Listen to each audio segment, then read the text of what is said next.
Alright, I'm making this video quickly just to show this interesting toy I picked up.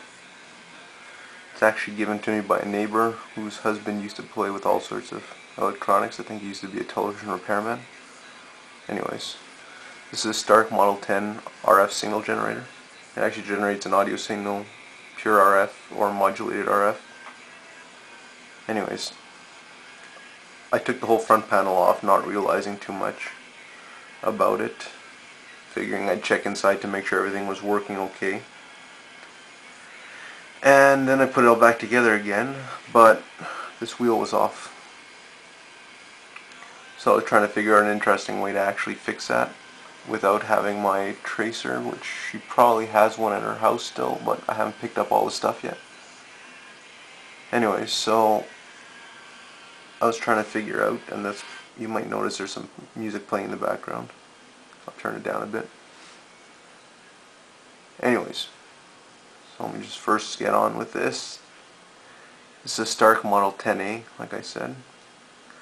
I saw a picture for an advertisement, like an ad for one, and it was an ad from 1954. I don't know if this model is a 1954 one. I don't know enough about it, but it all has some interesting things that I have on stuff from the 60s that I have, like my the headset for my radiation detector, the V700, has the same kind of connector to it. Don't ask me much more about that, but as I said, this is a signal generator. It's designed for testing equipment to make sure everything's running properly. And as I said, I'd taken it apart not realizing the wheel, if I'd taken the wheel off, it wouldn't be set anymore. So I was trying to figure out a way I could find the setting for it and then reset the wheel on it. And I came up with the idea that if it's able to send out a signal, if I were to plug it to a radio, technically the signal would block out the radio station at the actual, if the signal was sent out on the output here. So what I did is I got myself a radio here, took it apart, connected the positive to the antenna, and the negative I just connected to a piece of steel. In this case it's a dart. I don't know if you can see it, but yes. So now I'll turn up the thing and show you how I basically had to reset it. Sorry for the music, I know it's not everyone's choice, but I had to find a station I knew. This is Shom 97.7, so it's at 97.7 megahertz approximately.